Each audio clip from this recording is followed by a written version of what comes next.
کہنے کا مقصد یہ ہے کہ اچھی بات کرنا بہت رسکی کام ہے. آپ کو یہ کام دیکھیں، آپ کی اپنی فیملی میں ہم کسی کافر قوم میں تو نہیں ہے جس کا عذاب آنے والا ہے اور ہم کسی رسول کی تائید کر رہے ہیں، ایسی تو ایکسٹریم اگزامپل نہیں ہے ہماری زندگی میں. تو یہ مثالیں کیوں دی جا رہی ہیں؟ آپ کے گھرانے میں آپ کو بتاتا ہوں، اپنے سوشل سرکل میں، آپ کی اپنی سوسائٹی میں کچھ لوگ ایسے ہوتے ہیں جو بہت غلط حرکت کر رہے ہوتے ہیں، زیادتی کر رہے ہوتے ہیں، حرام کام کر رہے ہوتے ہیں، کسی کا مال ہڑپ کر رہے ہوتے ہیں، کوئی ایسی بری چیز کر رہے ہوتے ہیں، کسی کا حق مار رہے ہوتے ہیں. آپ جب سچ بات کریں گے تو آپ کو سننی پڑے گی، کم از کم ہو سکتا ہے پٹائی بھی ہو جائے. اگر آپ چھوٹی عمر کے ہیں، آپ کے بڑے ہیں آگے، آپ کی تو پٹائی ٹھکائی بھی ہو سکتی ہے. کم از کم سننے کو آپ کو ملے گا، کوئی کرٹیسزم ہوگا. ایسا بھی ہوتا ہے کہ اگر آپ واحد ہیں جو اپنی کسی گیدرنگ میں آپ نے صحیح بات کر دی، جیسے فرض کریں لوگ بیٹھے کسی کی عزت کی دھجیاں اڑا رہے ہیں بیٹھے ہوئے کسی دعوت میں، وہ ہے نہیں وہاں پر، اس کے بارے میں ایسی الٹی سیدھی باتیں ہو رہی ہیں، اور چائے پانی کے ساتھ کچھ مسالہ بھی ہونا چاہیے نا باتوں میں، تو وہ مسالہ ڈال کے بات لوگ کر رہے ہیں.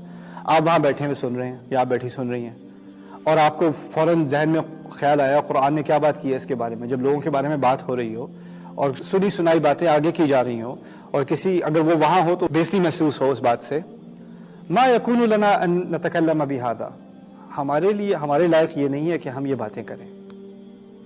سبحانک ھذا بہتان عظیم، یا اللہ ہم معافی مانگتے ہیں، تیری شان میں گستاخی کی ہے ہم نے یہ باتیں کر کے، یہ بہت بڑا الزام ہے.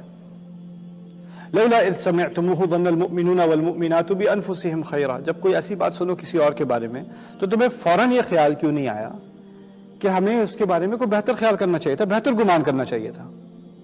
وقالوا ھذا افک مبین، اور کہنا چاہیے تھا کہ یہ تو جھوٹ ہے، یہ سراسر جھوٹ ہے، میں ماننے کو تیار ہی نہیں ہوں. یعنی یہ حق ہے ایک مسلمان کا دوسرے مسلمان پر کہ اگر آپ اس کے بارے میں کوئی کہیں صحیح سنی بات سنیں تو آپ کا پہلا ری ایکشن ہونا چاہیے کہ یہ جھوٹ ہے.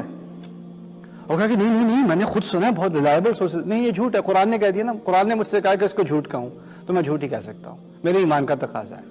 دوسرا ایمان کا تقاضا کیا ہے؟ آپ اپنی آواز اونچی کر کے کہیں ہمیں اس بارے میں بات نہیں کرنی چاہیے.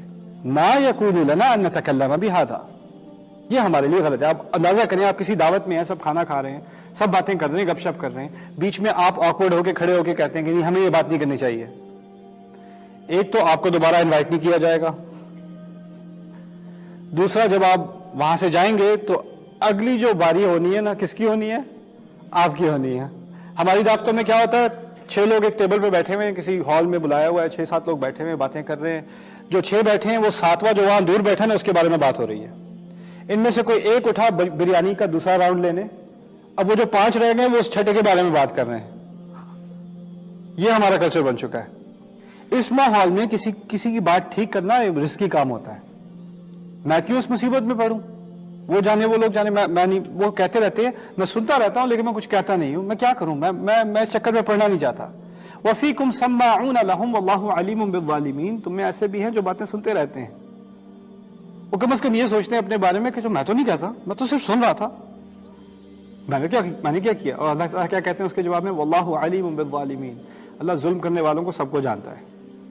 یعنی بات کرنے والا ظالم تھا اور بار بار بیٹھ کے سننے والا بھی ظالم تھا.